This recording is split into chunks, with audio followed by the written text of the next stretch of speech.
Hello everybody, welcome back to Bravehawk Forge. I wanted to demonstrate one of my forever roses and put it up on my YouTube and social media. So I'm gonna go ahead and do that. I will be selling these blanks, this kit right here, where you have a large petal, a medium petal, and a small petal. I don't remember what these are called on the rose, but this forms the base right underneath the bulb of the rose. And then 2 leaves. All you'll need to purchase is, I like a 1/4 inch round stock, about at least 2 feet long, depending on if you're gonna put a base on it or not. The tools you'll need is a cross peen hammer and some pliers. So, like I said, I will be selling these kits for $10 a piece. You can reach out to me on social media or shoot us an email and we'll package up what you need and send them out.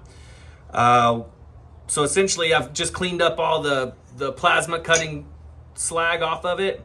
What I'm gonna do is I'm gonna go through and I'm going to center punch these 4 items and drill a hole in it, just less than a 1/4 inch. And then I will grind this tip of this rod down just a little bit so that so that it'll have something to sit on. And then I'll tack weld it all up after I texture everything. So the first thing is I'm gonna drill these and then we're gonna texture all of these parts, including the stem. This is what the stem is. And then we'll assemble it and then start to fold the flower in on itself.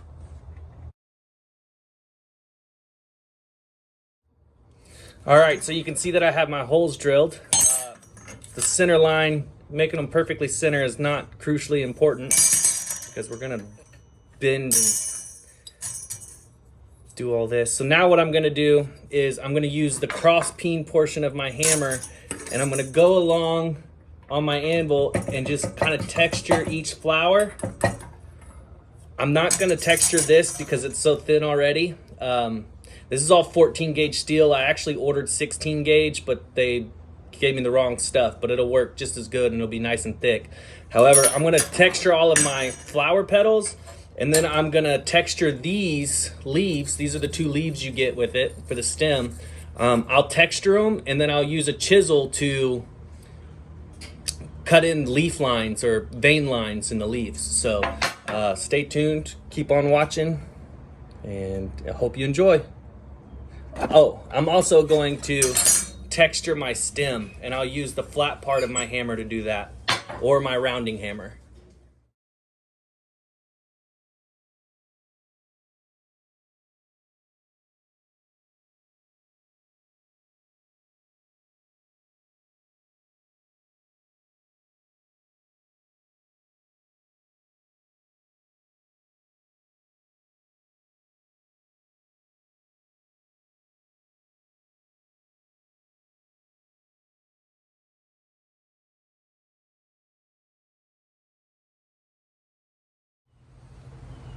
All right, now that I have everything textured,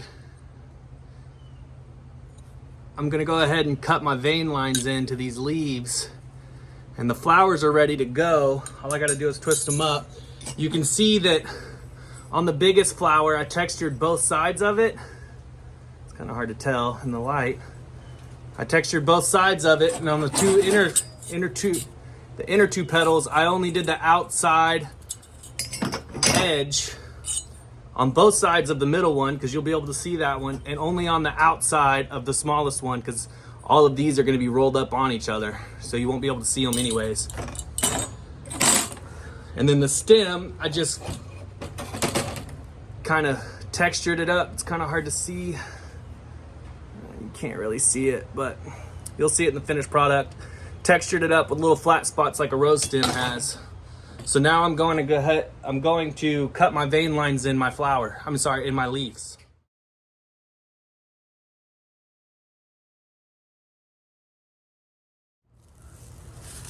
All right, so the last thing I want to do on these leaves is kind of make the stem portion down here rounded as the same thickness as my stem, so that I can weld it on there nice and easy like. So I use my swedge block for this. Just kind of set it in there like so into one of my rounding grooves. Give it a couple of taps.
All right, so the last thing I like to do before I weld it onto the stem is I like to stack all my parts onto a drift pin, and then making sure that all my texture sides are on the outside. And then I like to come back to my swedge block here and kind of start to round it a little bit by putting it over one of the circular holes and kind of just hammering this drift in.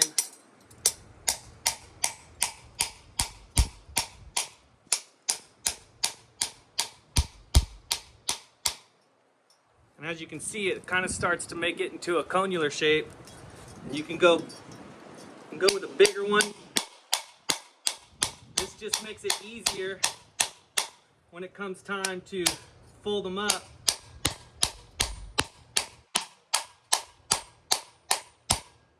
That's about all I need to do right there. Now I'll pop this drift out and I'll put this all on the stem, and we'll start the bending and twisting portion. All right, so what I've done now is I've tapered the end with the grinder so that all my pieces will fit on there nice and tight. And what I like to do is I like to put the first two pieces on first, like so, and I'll run a little tack weld in there, real small, right in the corner. I like to weld each piece as I go so that it won't move. I've done it to where I just weld the top piece before, and it kind of has a little rattle to it. So one thing I like to do is I like to offset my petals. So each layer I put on, I make sure that the petal is centered on the crack. And like I said, I'll tack weld each layer after the first two are on, and we'll go from there. All right, so there you go. All my pieces are on. They're nice and tight. Nothing's rattling. And that way you don't see any weld at the bottom. Now we're gonna start folding the flower in on itself and just making the flower the way it should be. And then the last thing we'll do is put those leaves on the stem and make the base of the stem.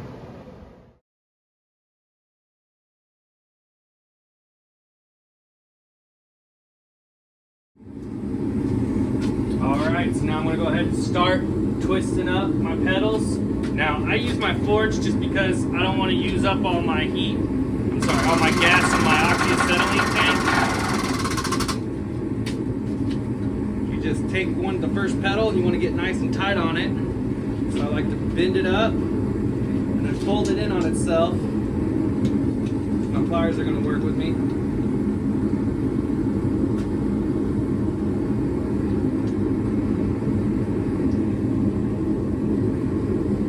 The tighter the better, because it'll make a tighter flower.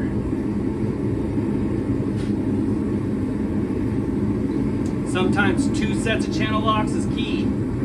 That way you can hold one flower and twist in the other without trying to break it off.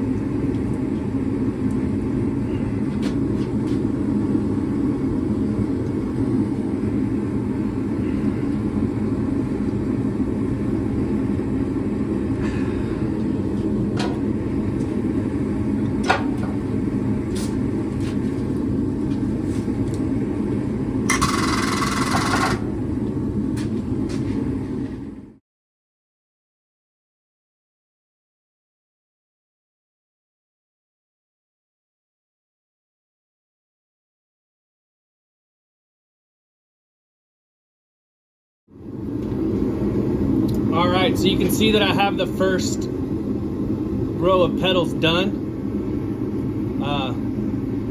Now I'm going to start on the second row. It gets a little easier as you go. I try and fold them up to where they cover up these ends. So I'll start with this one and then just fold them up and make it look like a pretty rose.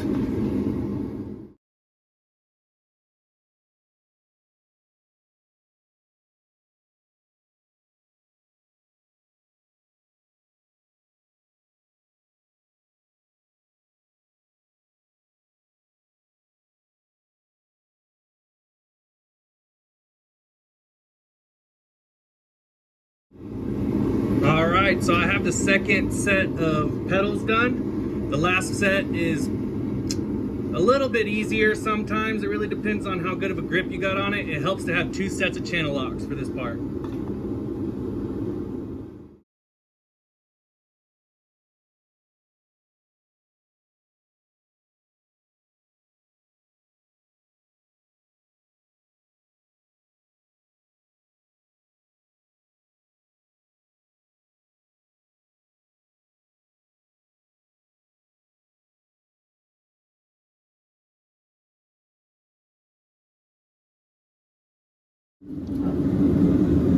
All right, now that I have my rose formed, the last thing I'm gonna do is I'm gonna use both of my channel locks to hold the base, and I'm gonna use my needle nose to kind of fold just the very tops of the outside petals out, kind of giving them like a blooming look. And then I'll roll what I'm calling the irises. I really don't know what those are called, but the little leaves at the bottom, I'll roll those up and give them a shape. And then all I have to do is form the base and weld it up. Weld up the leaves.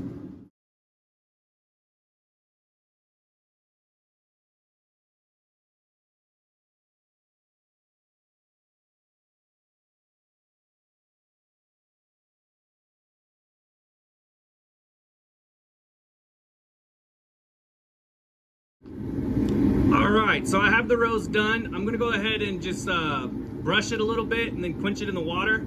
And then on the other side, I'm gonna put a corkscrew on it so it can be screwed into the dirt. And all I'll have left to do is to put the leaves on it.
All right, so the last thing I have to do before I go ahead and brush it down with the wire wheel is put my leaves on. And I do this just by welding them on, and then I'll heat them up with the oxyacetylene torch and kind of shape them, and then wire wheel it, and we'll be done.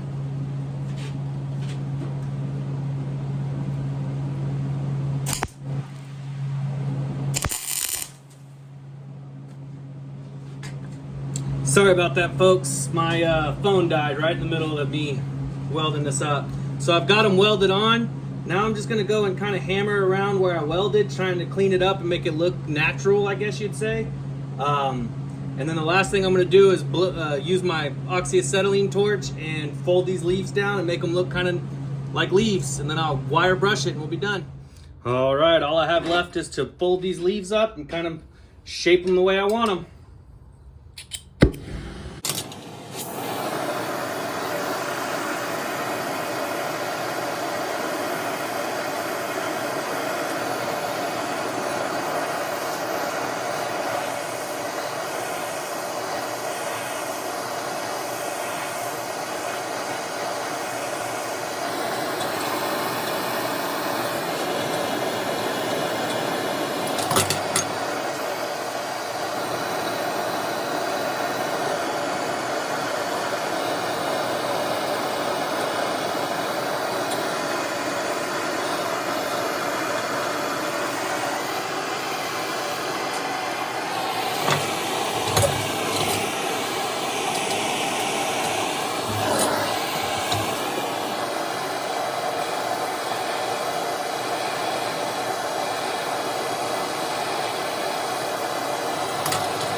All right, there it is. I'm just gonna hit it with the wire wheel real quick, clean off all this scale that you can see, and then that'll be that. And I'll show you some pictures of the finished product.